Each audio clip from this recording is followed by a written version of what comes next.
Perfect. Okay, so welcome and good morning to this TA session. My name is Molly Cook and I'm joined with Kenneth Williams and Sarah Blaylock. And today we'll be talking about Grants 101. If you have questions as this webinar proceeds, please post them in the chat box. We'll have an opportunity for questions at the end as well, and you can unmute yourself at that point also. And we'll be sure to address all questions throughout the webinar and at the end of the webinar. As a reminder, we are recording this TA session today. The presentation recording and any materials presented during the meeting will be available at a later date on Illinois WorkNet. In an effort to be as accessible as possible, this webinar will be offering closed captioning, and our recorded session will also have closed captioning. As a reminder, if you have a faulty internet connection or would prefer to call in, you can do so by calling into the webinar using the phone number in your original registration email. And with that, I want to go ahead and get started. We can go to the next slide, Sarah. So I'm going to take a minute to introduce myself, and then I'll turn it to the other presenters to introduce themselves. I'm Molly Cook. I work for the Illinois Center for Specialized Professional Support as a Workforce Research Coordinator. And I'm really excited to talk with you all about grants today. In a former position, I was a development director at a nonprofit, so I have a real heart for those who are grant writers and managing grants, and have also been a grant writing consultant. So Kenneth. Good morning. I'm Kenneth Williams, new to the Department of Commerce and Economic Opportunity. After many, many years, almost 30 years in social services, running programs and submitting grant applications to try to expand and support those programs. So I'm also extremely excited, hoping that we have some new to grants folks on the line here today. Sarah. Okay, hi all. I'm Sarah Blaylock. I'm the grant manager intern here at Illinois Department of Commerce Office of Employment and Training. I'm currently getting my master's degree in Human Service Administration and studying grant writing right now, as well as I'm an acting board member of a local nonprofit, a part of the fundraising committee, and have been a part of several grant writing opportunities. And so I give the novice view of today's presenters, and we'll kick it off with the agenda. Great. So today we're going to cover the life of a grant, from researching grant opportunities, reading a NOFO, to completing your application, and then being successful in getting the grant funding, and then carrying that through. So we'll go through all the steps today and end with some resources and Q&A. So now that we've introduced ourselves, we'd love to learn who else is here in the Zoom room. So we're going to do our introduction in two parts. So in just a moment, I'm going to invite you to take a couple of seconds, minutes. Let's just give it 1 minute to think about your organization, think about your agency, think about where you work. And how would you introduce yourself to someone? Because part of writing a grant application or reading through a NOFO is really knowing what it is that you do and being able to share that with others. So think about that. Look at those bullet points. You know, what is your mission? What population do you serve? If you work for an agency, what is the mission of your position? So after you've had a minute to think about that, if you could, in the chat box, please introduce yourself to us. Let us know your name, let us know where you work, and then introduce your organization to us, or your agency, or wherever you're coming from in the chat box. So let's give that about a minute here.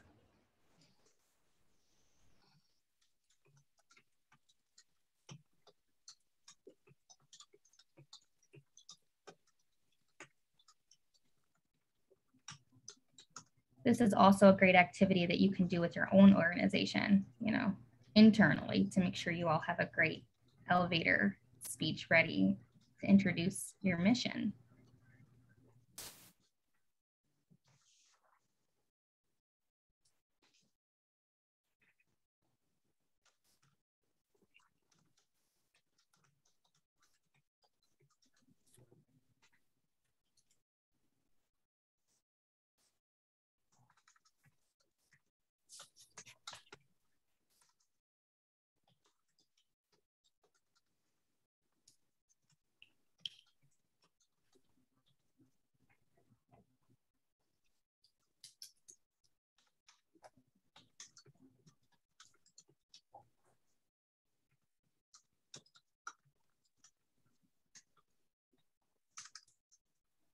Okay, I think it's been about a minute. If you all are still typing, we would love to read those introductions as we go, but we're gonna go ahead and have Molly talk about grant life cycles.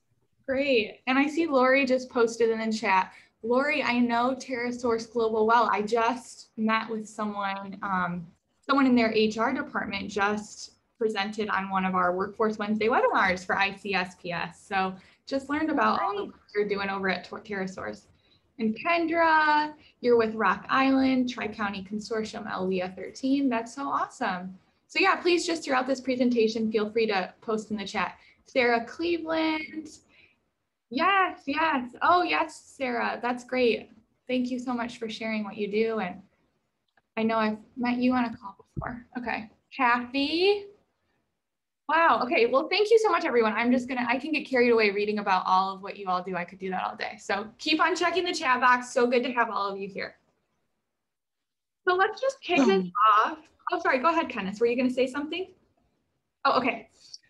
Okay, so let's just go ahead and kick this off by talking about the grant life cycle. So as we talk about grants and looking for grant funding, there are really three phases we look at. That is the pre-award phase, the award phase, and the post-award phase. So in the pre-award phase, what we have is we're looking for funding opportunities, we're completing the application requirements, and then we're submitting our grant applications to the funding agency, and they're looking through those applications. They're looking for things like, did you include all the components? And then they're reviewing what you submitted. So then you're so successful, you did a great job, you met all the requirements, and you were chosen to receive funding. This is wonderful and great. So what will happen is you'll move into the award phase. So the committee or the group of staff who's reviewing your applications will make recommendations on funding. And then if you receive the funding, you'll receive a series of forms to fill out and complete. You'll complete a program risk assessment, and then you'll receive a notice of state award and a grant agreement, which we're going to go into all of this much more later.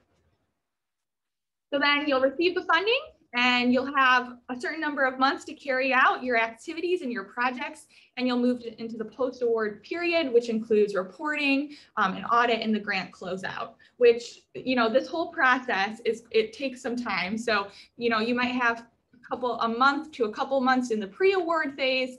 In the award phase, you might have a couple months, and then it might be like 12 to 18 months up until a couple of years until you close out the grant.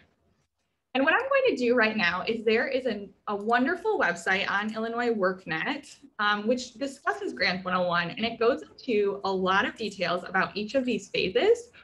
So if after this presentation, if you're wanting to read more about any of these phases in the application process, please feel free to visit this website, and there are many details there. We can go to the next slide, Sarah. All right. I'm going to go over some key terms that you might know, but you might not be aware of some of them that are prevalent when writing grants. So an award is the financial assistance that provides support or stimulation to accomplish a public purpose. So this is the goal, right? A budget is the financial plan for the project or the program.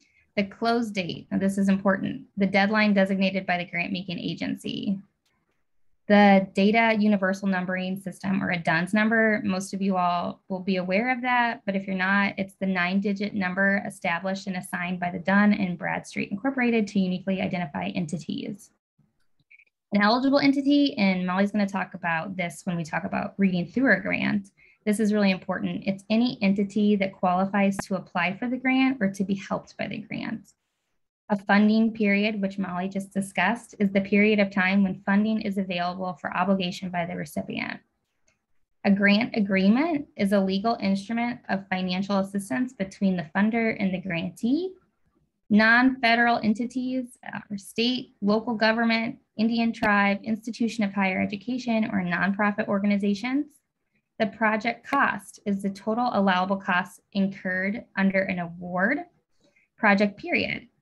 The period established in an award document during which awarding agency sponsorship begins and ends. And this is what Molly had just touched on.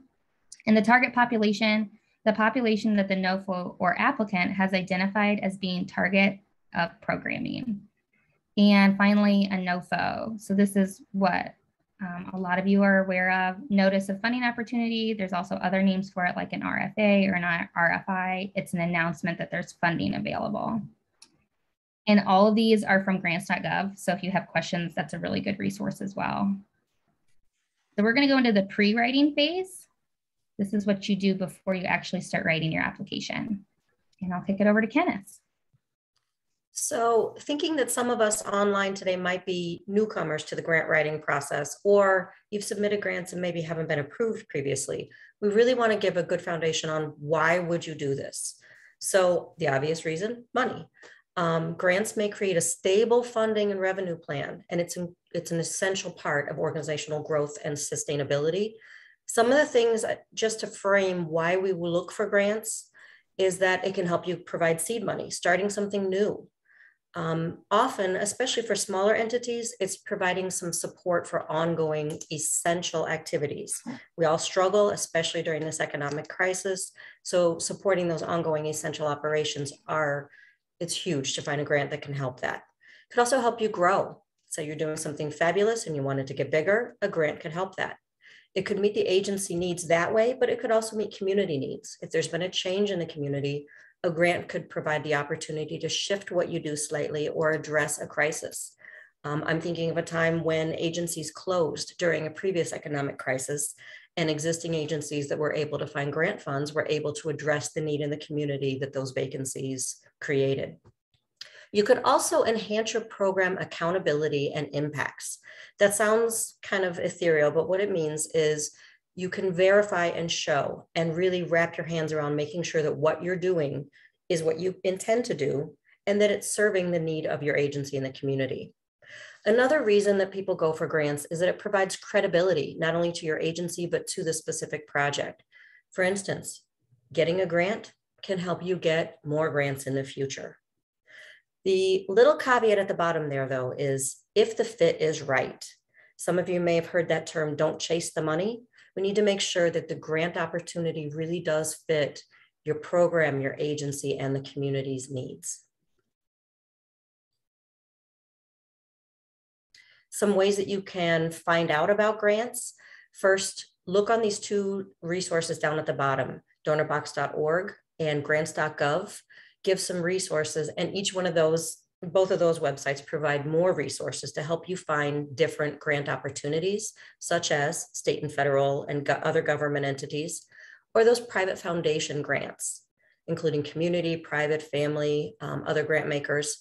Often that second bullet there, foundation grants, can be what we call discretionary, discretionary funds. The foundation grants often let you do more creative things with your funds, whereas government entities are discretionary program or non-discretionary program specific. I may have screwed that up 3 or 4 times there, but state and federal government entities often are non-discretionary. You have to be program specific. Foundation grants can be discretionary, where you can do more of what you need and what you want.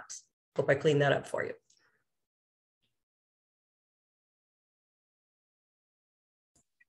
So as you are looking at different grant opportunities, there are a whole list of questions here to ask yourself. So the first thing is to really, as we did in our introductions, think about your programs and think about what unique things you're already doing that could be even better if you had a little more capacity, a little more funding. Because I'm willing to bet that you have some really innovative, great, successful programs that you could take to the next level. So how is your program that you're either creating or making bigger, how is it filling a gap? Why is it so necessary? As you're looking at a program that does exist or that may exist, when you're looking at your funding structure, when you're looking at your budget, where are those gaps? Are those gaps in staff capacity? Are those gaps in evaluation? Are those gaps in implementation? And you're going to want to find grants that meet where your gaps are. You know, as you're creating your budget each year, thinking about which of your programs need funding or which programs could be improved with a little bit more resources. And, you know, we all know that sometimes staff capacity or program materials, it can be hard. And those are things that we kind of we scrap together. I mean, as nonprofits and as community organizations, we're really scrappy and we're good at it. But like, is there funding that would make it so that we could have some of the best materials or the best, serve our clients in the best way? Like Kenneth said, does your program fit with the grant priorities that you see? My favorite thing to do is when I see a funding opportunity, if that funding opportunity is an annual opportunity, who was funded in the past? Who else has received this funding? I like to see what they did and what their programs were. And, you know, we don't need to reinvent the wheel. So that's really helpful. Asking yourself, what is your capacity to utilize funding? So if you were to receive the funding, would you need additional staff? Would you need to partner with another organization or another community group so that you could really carry the funding through in the most effective way? Would the program be broken down into phases? I think sometimes we get so excited, and maybe I'm saying we, and maybe it's a Molly Cook thing, but I'm like, okay, you know, there's no program today, but tomorrow we're going to have, I used to work in homelessness. So we're going to have a job for every single person at the shelter. Like we're just going to go from, you know, this to that by tomorrow. But is there a way I could break that down into a phase? So maybe saying, I want everyone at this shelter to have access to a job by the end of 2024, but by the end of this year, my goal is to work with 10 people to get job coaching and social service support, thinking about those things. And then finally, once your grant funding ends, how will you continue your great program? What are you going to do to make sure this program is sustainable? And we'll talk about some ideas later in this presentation. Okay, so I'm going to share my screen for a moment, Sarah. And we're going to walk through reading an example NOFO. So let me bounce over to this screen. This is a NOFO that was a Youth Career Pathways NOFO. This funding opportunity was closed for this year. And I'm going to pause my share and make sure I get the PowerPoint over here up on my screen. So I'm going through the right parts here. So I wanted to take a moment. Sometimes when we look at NOFOs, they can be a little bit lengthy. And so there are some strategies behind reading them. So on the first page of your NOFO, you're going to see usually a program description. So you're going to learn a little bit why this opportunity came to be and sort of the key players. So what I do is I briefly look at that, but then I tend to not read the NOFO in through my first read in exact order. So where I go next is I usually Control F, and I type in description, and that came up right here. But then I'm going to type in eligibility because I'm really curious about who is eligible for this grant. And so I kind of cheated and looked ahead, and so I know what page we look at eligibility here. But if you were just pulling up a NOFO for the first time, you could just Control F. And so on page 13 here, there's a section that says eligibility. So before I spend any more time on reading this funding opportunity, I want to make sure that I am eligible. So there'll be a section that goes through all of the different eligibility requirements, and that will vary. So once I've kind of gotten an idea of the overview of this funding opportunity, I've learned I'm eligible, great. Next, I want to know what is involved with applying. Do I have the capacity and time right now to apply? So what you would search in your Control F is to search something like application. I would search application or submission. Again, I cheated. I read this ahead of time. I know what page it's on. So I'm just going to go to page 15. So on page 15, we have the start of the application and submission information. So what I'm going to do is I'm going to say, okay, what content is required in this application? What components do I need to include? So you'll see in this NOFO, we're looking for an executive summary, program proposal, scope of work, and then some additional attachments. So as I'm looking through this, I'm looking through the requirements, I'm asking myself, first of all, do I have a program proposal sort of in my head, or am I creating something new?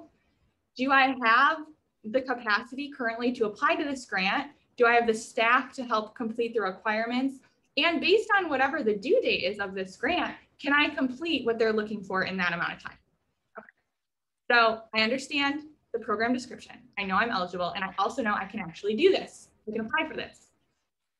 So the next word I'm going to type in are requirements into my little search box here.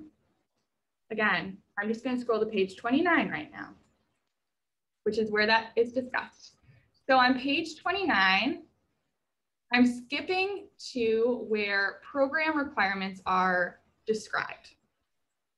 So in this section here, in this particular NOFO, they describe career pathways, they describe alignment, they describe what career pathways should look like. So I know that if I'm applying to this funding opportunity, this is what the funder, the state agency, or whoever my funder is really looking to highlight. This is what they're hoping that this funding accomplishes. So I want to make sure that my program is accomplishing what they're looking to accomplish, because essentially, like Kenneth said, when we're talking about grants, we're thinking about financial stability for our organization, we're thinking about growth, but we are partners with our funder. Our partners want to see an impact. They want to see the great work that we're doing, and they want to empower local organizations to do that work because they just can't be everywhere. So we want to be their partners. Okay. So the final area I'm going to look at in my non-linear reading of this NOFO, just to make sure it's a good fit for me, is I'm going to look at application review information. And you can just, in your find, you can just click review and then it'll take you to there. So in this particular NOFO, it is on page 19. So here you'll see, sometimes it'll be called a rubric, sometimes it'll be called scoring. Here it's called application review. So you're looking at how your application is going to be scored and evaluated. So in this particular one, they even list percentages of how important or what weight certain parts of your application carry. So looking at project quality and integration here. Looking at your budget, and your budget is 20 and outcome is 25% here. So Kenneth is going to talk to us about budgets later, and budgets play a really large role in these applications often. And then again, looking at your capacity.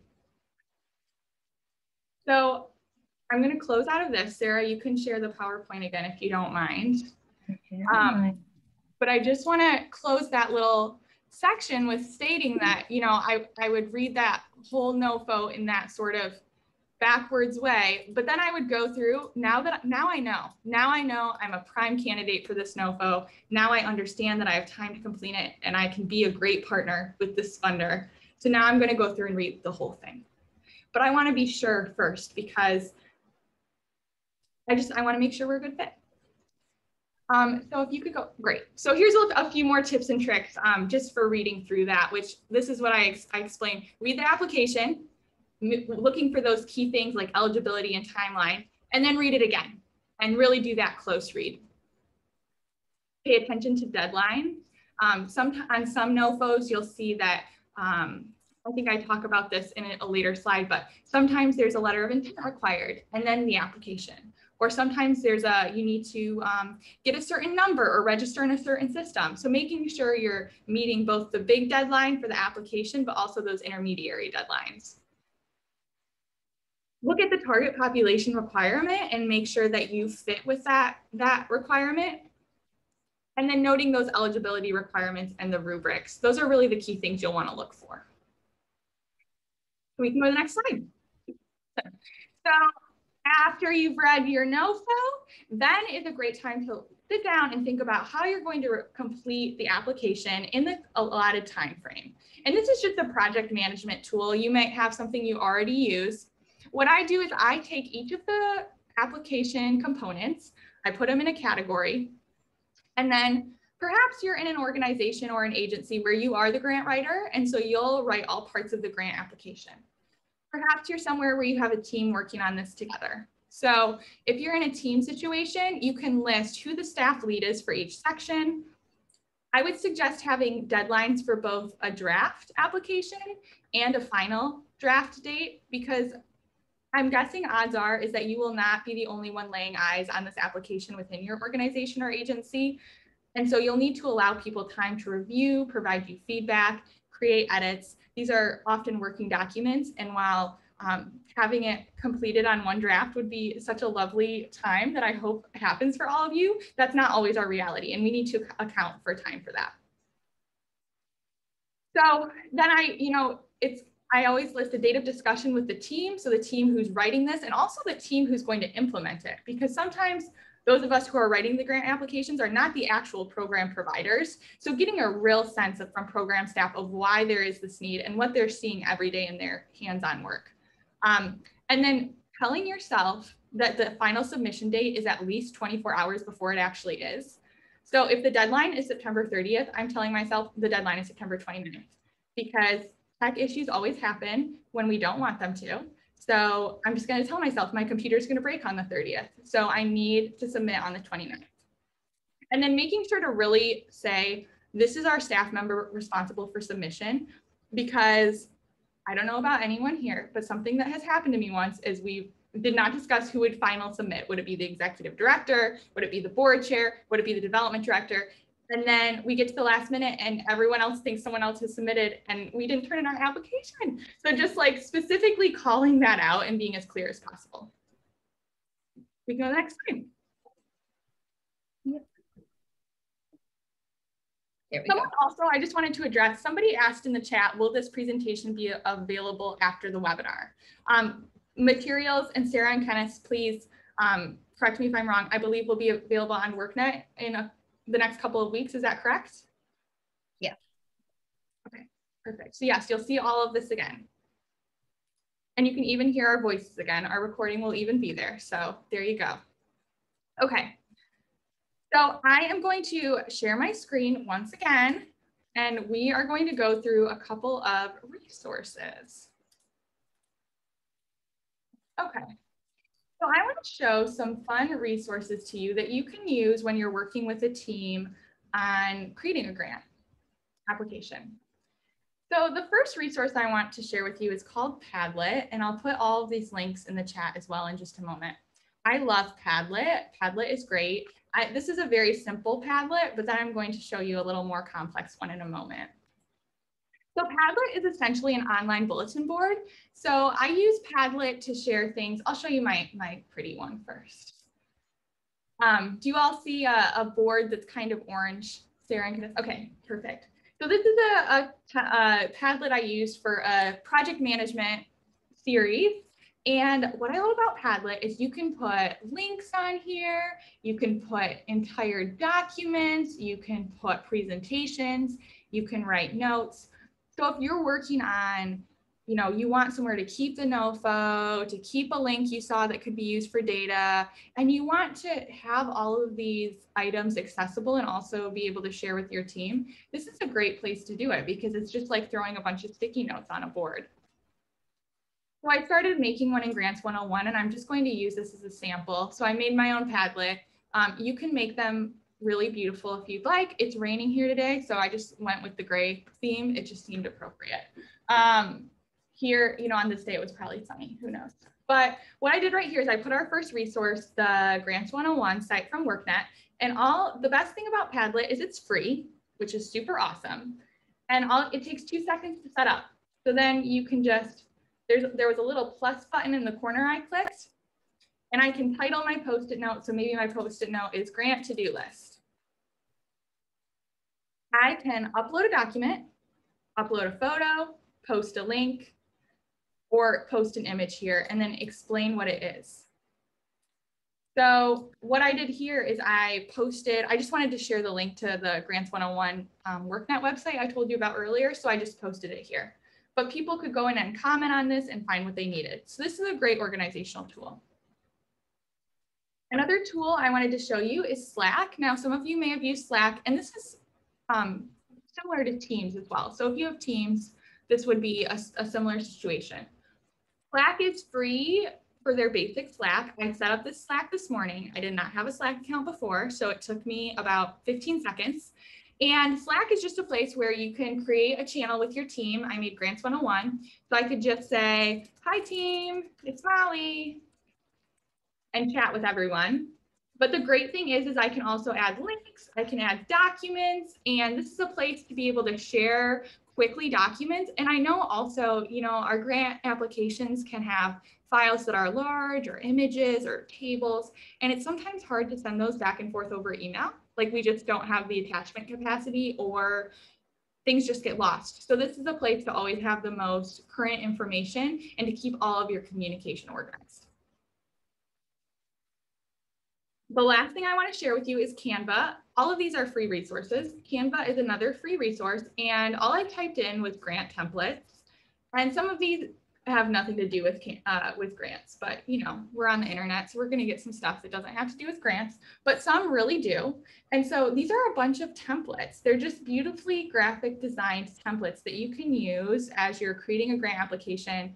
There are templates in here for everything, for tables, for here's a grant funding proposal, you can put your logo on.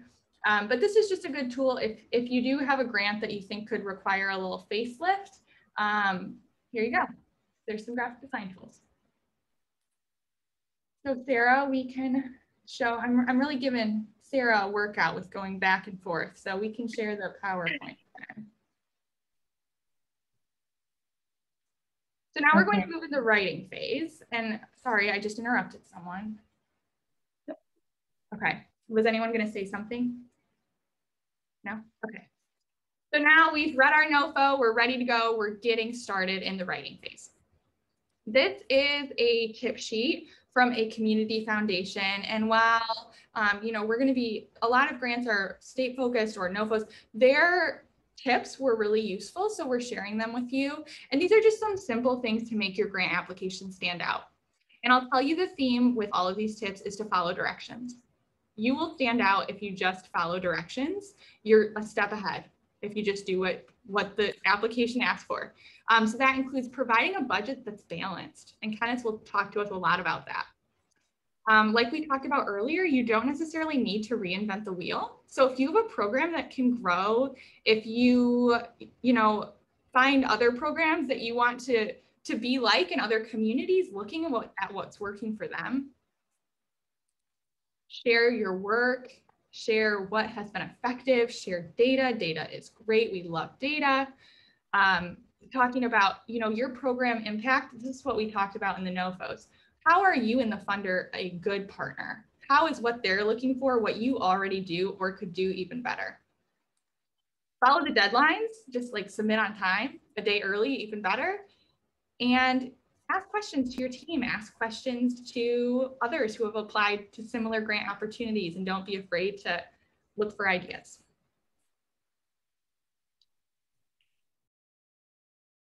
So the next thing we're going to go through is actually each of the different components of an application. We'll go through each one kind of specifically, again, thinking that even if you've done this a million times, starting fresh and going step by step, reading each section clearly, reading the instructions clearly, and planning how you're going to move ahead is critical. So we'll move forward, Sarah. The executive summary. This is basically what a lot of us like to think of as the cover letter for your application. It's a snapshot, who you are. Why is this important? How can you be the right entity to do this program? Well, what's really important to recognize is much as when you submit a cover letter with your resume, the cover letter can really make you stand out and make the reader say, hey, they're pretty great. Or it can make the reviewer say, let's not even bother. Yes, the reviewer probably will go ahead and read your application, but that initial gut check of this cover letter, this executive summary was weak, will stick with that reviewer. Speaking from experience, make sure your executive summary really highlights specifically what the NOFO or RFP, depending on your world, what the instructions want you to hit. For instance, should you include specifics on the funding? Should your executive summary just say, here's who we are, here's what the need is, here's what our program is, but do they want you to include things on, we're going to ask for this amount of dollars for this many program participants or this outcome. So read these instructions and make sure your executive summary matches up with what the instructions want. Use it as a tool to really go back and forth and make sure that the application you're submitting is clear. Is it meaningful? There are two schools of thoughts. A lot of people write their executive summary at the end of completing their proposal. That can be a good way to kind of summarize what you're submitting. It can also make sure that it is clear, that it's concise. There's another school of thought though, and that's that writing your executive summary first can help you stay on track as you go through and write your proposal components. Make sure that you're matching up and staying where you need to be. Both schools of thought work. You just need to make sure that you're going back and forth and really checking in. It's a good touchstone to make sure that you're not getting off track and not using entirely different language, to make sure you're staying clear and staying true to what your proposal or correct path if you're not staying true to what your proposal intent was. Next up, we're going to talk about the program information, and this is broken down into specific areas. This is what you're going to do. So the pieces that usually, now every NOFO and RFP might be slightly different, but here are the common sections that come in an application. The applicant capacity, what can you do? Documentation of need, what's needed? Why does this matter? The operational plan and scope of work. How are you going to do this? What are your goals? And then the outcomes. What does it mean ultimately? How many people will be served? How many widgets will be made? Whatever your proposal is, what is your outcome? First up. I'm sorry, Kenneth. So we're going to talk about applicant capacity first, and this is really understanding who you are, your mission, and what your ability to carry out this work is. So who are you? What do you do? What is your relationship to that target population? Are you a service provider? Are you a service connector?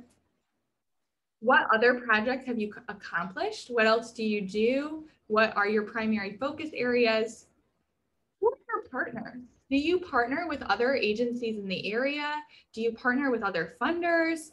I think I was nervous when I first started applying to grants because I had this idea in my head that I couldn't let funders know that I have other funders because I wanted those funders to want to choose us. And I thought if they thought I had other people that they'd be like, oh, they're all set, we're moving on. I learned that that is not the case all of the time, that it's helpful to know that there is not just one source of funding for your organization. It's just like businesses, there's multiple funding streams. And if one funding stream goes away, you won't crumble.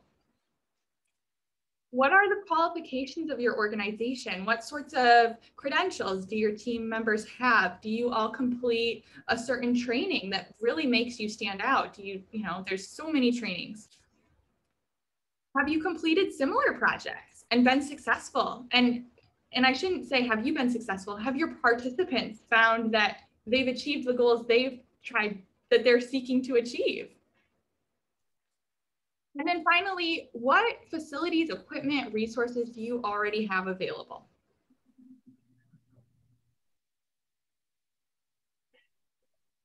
The next area is the documentation of needs. So why do you need this funding? Why do the folks that you're working with or the programs you're working with need this funding? How is this going to make their lives a little smoother? So again, what is the target population you're working for, and who will be served with these dollars demographically and geographically? And the geographic piece can be an easy one to overlook the specificity of.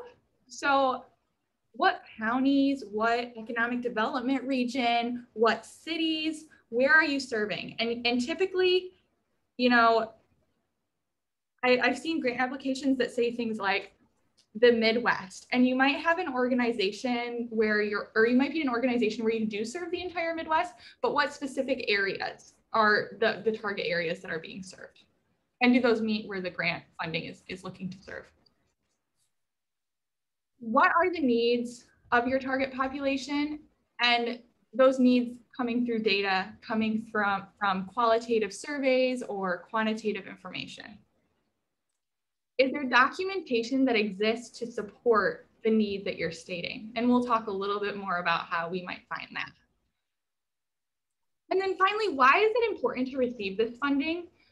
But the more important question that I like to ask is, why would it be detrimental if you did, or why would it be a really negative thing if you didn't receive the funding? What would happen if you didn't have this funding for your participants and for your community? Most importantly though, only identify the needs or problem you intend to address. So if keep it focused. We'll just say keep it focused because we know there are a lot of things to address, but really keep it focused. So this is what I was mentioning earlier. When you're looking at documenting a need, a really good equation to use, if you look at the 3 bubbles we have at the bottom, is to state a national need or trend. So what is happening nationally around this social or physical or whatever concern you're trying to address? What is happening nationally? What is happening in your state? And then what's happening regionally? And how do those all align? And that's a really great way to sort of demonstrate a need.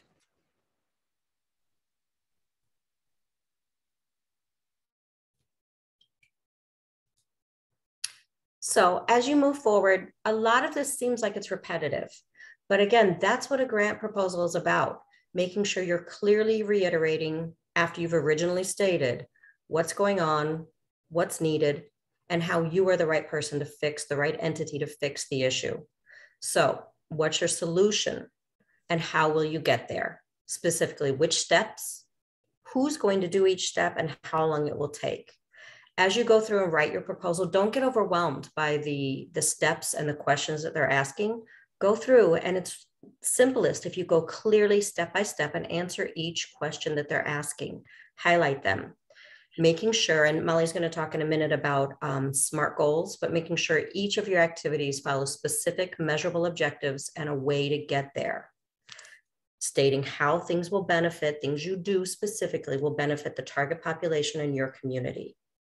That methodology and timetable, again, it all goes into your SMART table for your outcomes. What do you want to do? How will you get there? And how are you going to track it? 2 things you're going to hear us say over and over. Tie the objectives back into the identified need and show that those objectives do indeed address the need. All of it fitting the instructions that you're given. Think of it like a puzzle.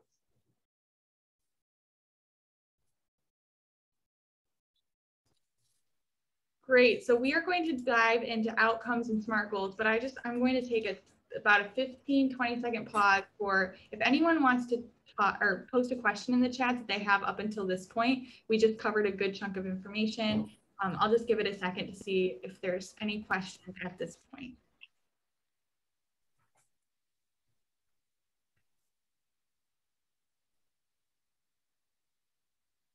I'm not seeing anything at the moment, but that doesn't mean you can't type something in. So if you think of one in the next couple of minutes, please feel free to type in, and then we'll reserve time at the end, of course, too. Next, we'll talk about outcomes and performance measures. So a really good way to start thinking about your outcomes is to create some goals. And I know we talk about SMART goals, so I really often in many contexts. So let's break those down a little bit. SMART goals are specific, measurable, attainable, realistic, and timely goals. And creating these SMART goals around when you're thinking about your program and what funding will do for your program will help to drive your work plan and your timeline. Additionally, as we create SMART goals, we may find that we can break our larger SMART goals into sub-goals or into objectives, and that's great too. So after I set my SMART goals, I start to look at developing a work plan. And you'll see on the right, there's a very basic work plan. We're going to go through a few more specific examples, but using those goals and those sub-goals to list your work plan items, create a deliverable date. And this is really important to assign staff to it. So making sure each goal has some names next to it or some titles next to it to ensure that they're accomplished. And then we also know who we're following up with and checking in with to see how the goals are going.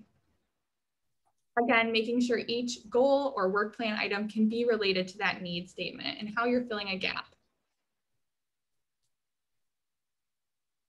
Here are some tips from writing SMART goals, and this comes from the SAMH website. Their link is at the bottom of the page, but again, what do we mean by each of these items? So specific, that means exactly what do you expect? Detail your accountability. Using action verbs, our goals are often action oriented, so using those action verbs. Measurable, how will you know your objective was accomplished? And when I think about measurable, I kind of think about resume writing, if anyone's taken a resume writing class or talked about that before, in terms of there's a larger impact on a resume if you say, let's say you're a teacher and you say, I taught students, versus I taught 80 students over 12 weeks how to tie 15 shoes. That sounds a lot more specific and detailed. Attainable, so making sure you can achieve these goals and accomplish them. Relevant, again, making sure that they are tied to your need statement, they're tied to these grant requirements. And then time bound, really giving yourself a timeline and a due date for when you plan to accomplish these. And the grant will require that naturally as well, because grant funding is time durational. We can go to the next slide. Perfect. So we have two work plan examples from two different sources. This one is from a NOFO, and this was just a template that was given within the NOFO application, NOFO statement, the NOFO application, and it's a project implementation plan. So as you see here, they ask for the activity to be listed. That could be one of your goals, the timeline, the responsible staff, and then what is that deliverable? So what will be the outcome after you've achieved that goal? So maybe let's say that your goal is, we'll use the teacher goal again, because that was one that came into my mind. Maybe your goal is to teach students to tie their shoes. So what will be the deliverable? Students will, on the last day of school, demonstrate for each class member that they can tie their shoe, for example, but putting an action item to that as well. The next slide, we have another work plan example, and this is from that same source that the SMART goal was from. This is a bit more of a detailed one. Now, I share this one. Sometimes the NOFO will give you a template for what your work plan should look like. You should use their template. This might be more of an example of an internal one because it's a little more detailed for you. And so as you can see, they have a chart at the top of the year of the grant funding and the month, with 1 being January, 12 being December, and marking off with an X which goal they're going to achieve in each month and where they should be. And so this is just another way of displaying it. It's just really whatever your team and your organization finds the most helpful. So sustainability, this is really important. Oftentimes, funders are not looking for a project that's a one-time project and then goes away forever and ever and ever, or a nonprofit that exists for a year and then goes away and is no more. The impact, they're looking for an impact that can be lasting.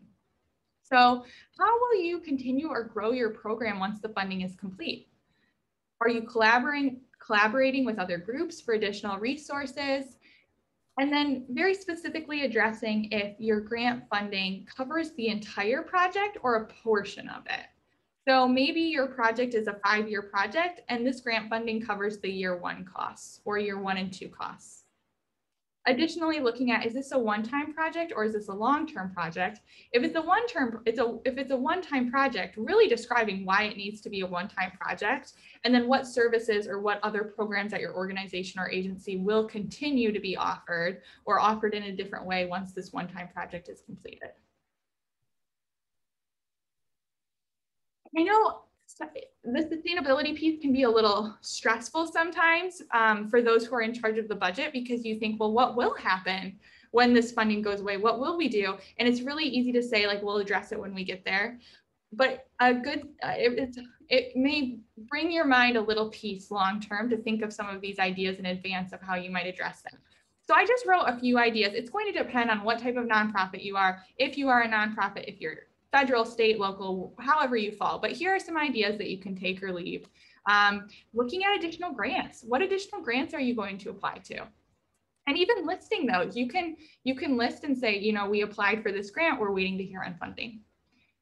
Looking at, if you are in a nonprofit that can receive donations, looking at some of your major donors and talking to them about this grant you're applying for and seeing if they may match some of the funding or be able to help out with some of the long-term sustainability.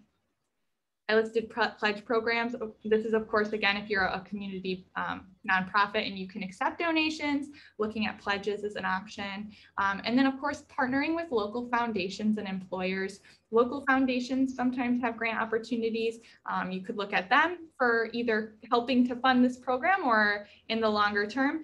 And then something, when I was working at a community nonprofit that was really helpful, that I wish I would have known about sooner, is some employers have an employee giving match program.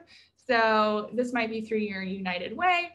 It might be through an employer where employees can elect to have a certain percentage of their paycheck taken out to be donated to a nonprofit, and then the employer matches a certain percent. And so that's another idea for funding.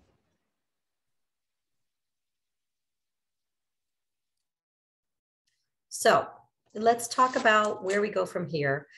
Some of the forms that are specific. Again, we're using the language NOFO since we're coming from a governmental stance, but RFP, RFI, whichever world you're in. For government entities, there's a process called the Catalog of State Financial Assistance. It's a uniform application has been created to make sure that everyone is doing the same standardized budget. It allows for accountability. We will have trainings on this separately. We're throwing this in here for you so that, again, as new grant writers or newly to be funded entities, you don't get overwhelmed with some of the forms and the budget information. So there's a standard template and there'll be a notice of state award. It's standard. Here's some details on what you need to know to get prepared for writing this information. The budget. This is often the weakest part of an application. Having reviewed entities' applications for many, many years, this is the piece where you really can kind of tell if an agency or an organization has done the work before, if they really are stable, or sometimes the reviewers will think that an entity who submitted a proposal maybe isn't really on the up and up.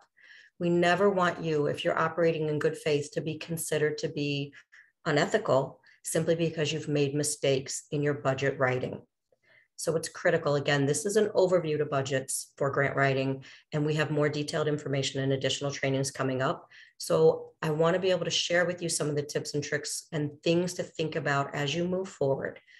Making sure your budget is well planned and well written just really tells your story.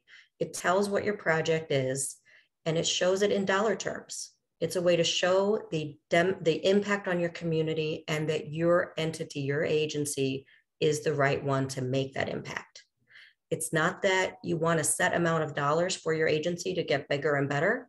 No, it's that the program and the budget together drive each other. What do you really need to do to make a program work?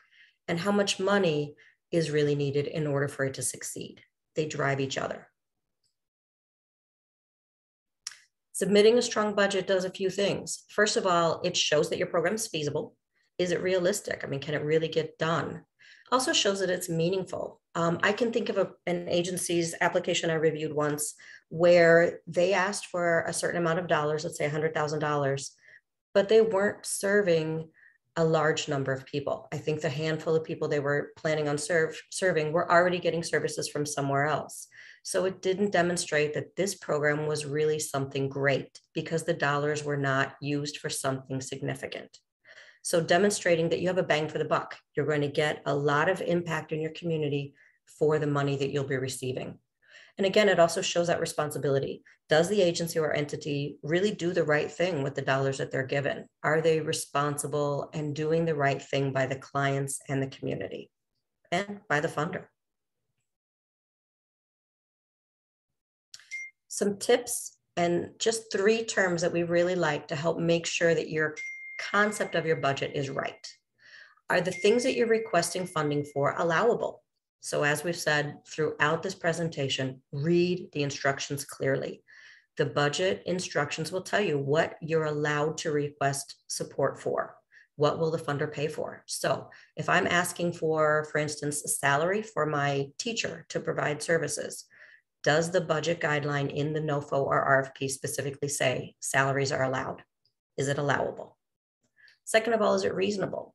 So yes, maybe the CEO's, the executive director's salary portion is allowed to be paid for through this grant, but is it a normal amount? For instance, is the CEO really going to be hands-on with this project? If not, isn't it reasonable for you to say a huge salary for a CEO, a sudden raise for the CEO based on this grant funding? Is that reasonable? And is it allocable? For instance, is it attached to the specific grant? If it's similar to the CEO budget, if I'm going to ask for the CEO's salary to be paid for, can I demonstrate that she will really be working with the grant? All activities that are allocable to the project must demonstrate that they fit with and service the project. So some key terms, you may already know these, and we'll define these for your line item. Something that's specifically written into a budget. For instance, it could be salary, supplies, overhead. They can all be listed specifically in a budget per the instructions. Discretionary, as we talked about earlier, is it something that you can do what you need to and what you want to without having to really tie specifically back to the project? Matching funds is something that overwhelms a lot of first-time writers. And again, we're going through these quickly just to make sure that you understand when you read the instructions, don't get overwhelmed. The definitions are there in the grant application, and you can feel confident that you can reach and read the goals that you need. The matching funds, depending on if it's a government entity or a foundation grant, could mean different things. For many government grants, if you have other funding sources, like Molly has talked about before, if you can show one entity supports a project, your funder may say, okay, you've got enough coming in from another entity that we will allow a larger amount to you. Those details are really clear in the NOFO or RFP. Don't make a mistake by thinking that you can just plug in, oh, I have another funding source, so it's a matching item. No, match it up with what the NOFO instructs you to do. On the narrative, it's just exactly what it sounds like. Your verbal description of what the budget means. We have an exercise for you in a minute that you might want to do on your own time to really think about how would you describe. For instance, I mentioned that teacher doing life skills in my program. How would I describe in a sentence what that teacher is doing and how many people are they doing it for and through how long a period? That's the narrative. Describe what each line item or what the overall total amount of your budget means. We'll talk in a minute about indirect and direct costs. In fact, I think, Sarah, that's the next slide. Okay. So direct costs, things that can be specifically tied to the award. This is where a lot of new time grant writers get caught up. Again, follow the NOFO instructions.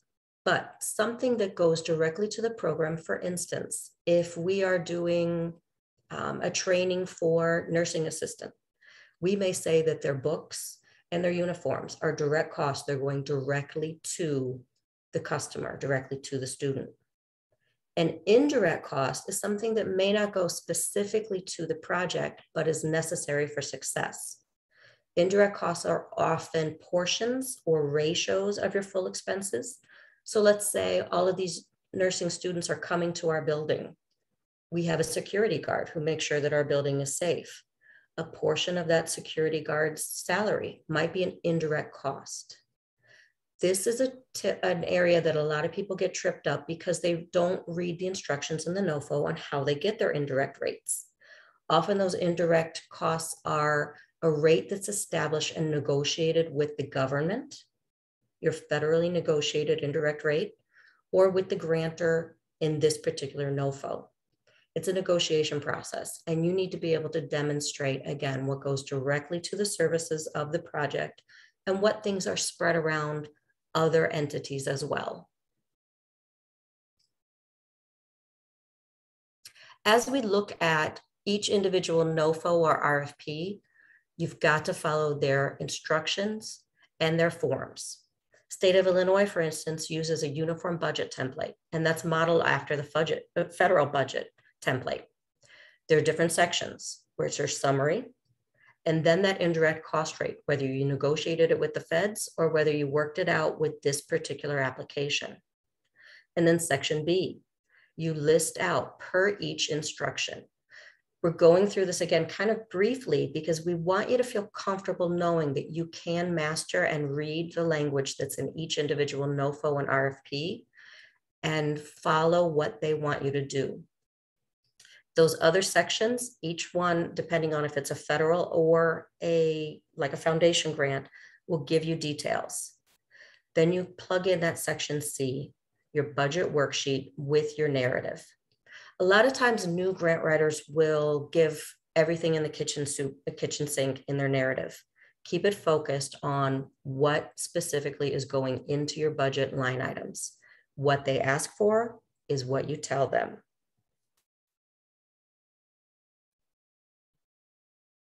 This is where a lot of people see a form and say, oh my goodness, what do I do?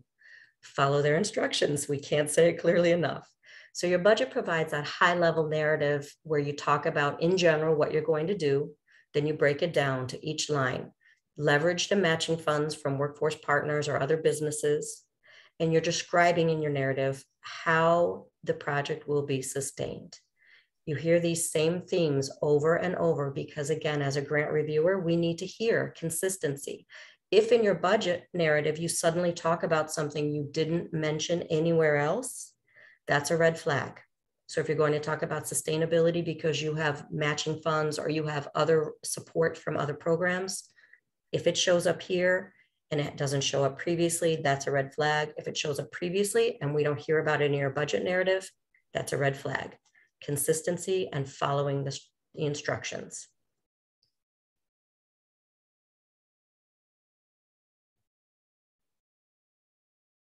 So in general, let your budget narrative tell a story. We'll do this, let you do this on your own time, or maybe spend a minute and think about this, but think about the items on your budget. For instance, if we have the teacher salary, if we have the supplies, if we have cell phone bills, if we have the CEO's line item salary, how could you reframe those items to be detailed and how do they connect to your mission? Take a minute and think about it on your own time. If you have questions, please put those in the chat box so we can help you process through later. And again, what we've said multiple times, if you're allowed to seek assistance during the application process, ask for that guidance. Those frequently asked questions will sometimes show up during a NOFO period, an application period. Refer back to them so that you know you're not the only one struggling with these questions. Thanks, Sarah, for flipping back. Now we're going to go to phase 3, submitting your application.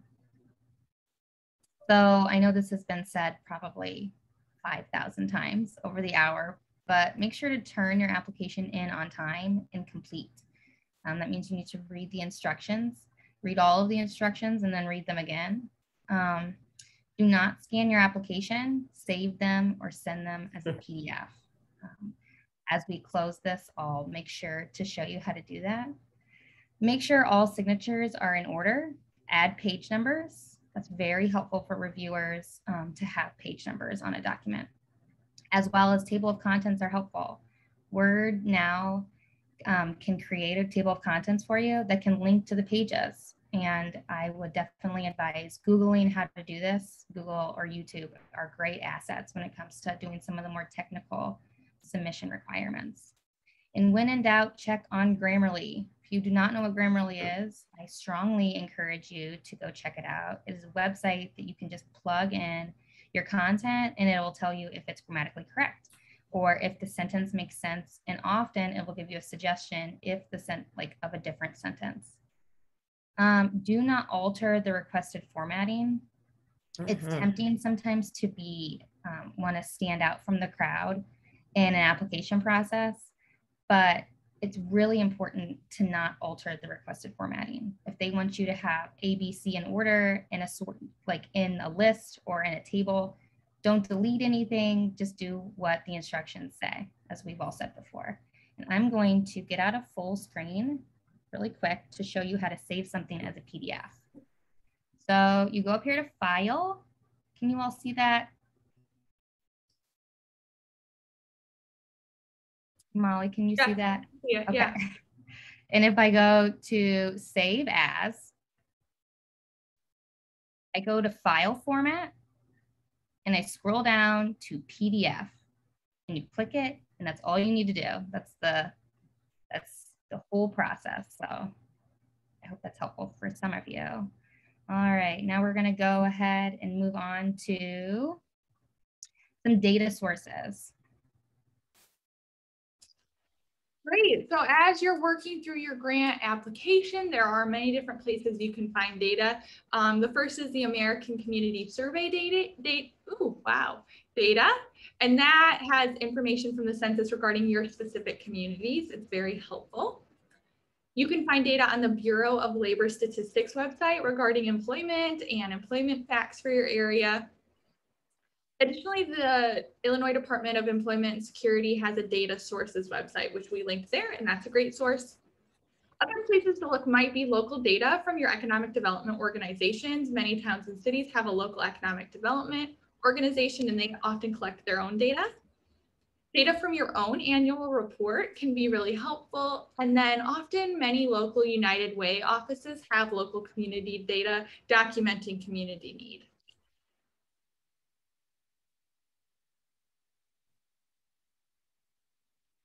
And then these are just a few more resources. There's the WIOA Grants 101 page, which I put in the chat earlier. Grants.gov has a Grants 101 page, which can also be very helpful. There is a free introduction to grant proposal writing course, which I posted. It's from a nonprofit group called Candid.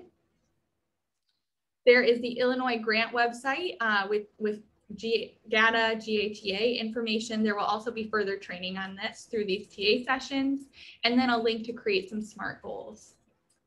And with that, that covers a lot of the content we have. We want to open it up for questions. However, Sarah, I did get a message. Could we go to the slide? It was during the pre-writing phase where there were 8 to 10 tiles, and it was questions to ask yourself as you were looking at different grants. It was colorful.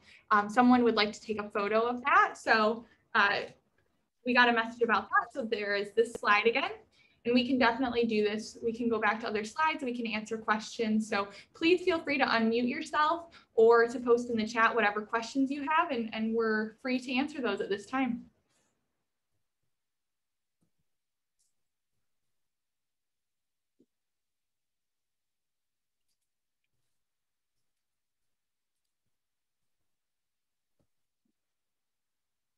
Well, I'm not seeing anything.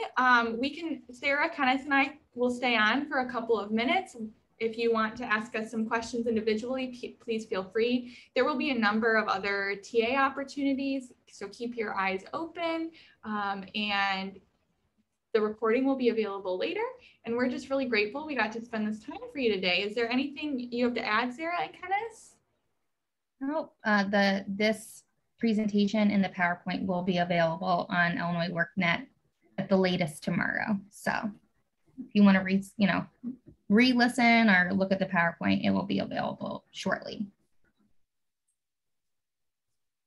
Most importantly, we just want to make sure that especially newcomers have the opportunity to not be overwhelmed. Don't feel that writing a grant application is too daunting. Think about what you need and give it a shot. Seek that assistance when it's available.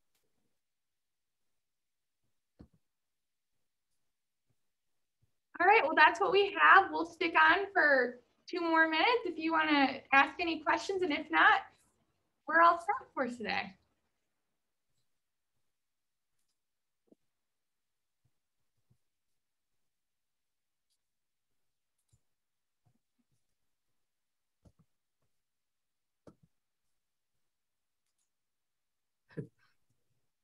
I see Kathy's note.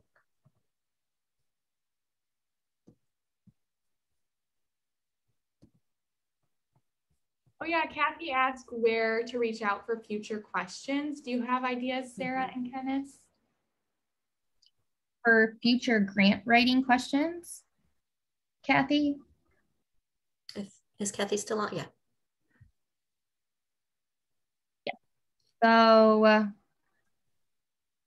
I'm not quite sure who she should specifically reach out to, but Lisa Jones just provided Okay, that Kenneth will be the one fielding questions. So we will make sure to have her contact information. Let me give you my email address now. Let's hope I spelled my name correctly. And another important grant writing tip, spell your name correctly. There we go. Okay. All right, well, thanks everyone. I hope you all have a great day. All right. Bye. Bye all.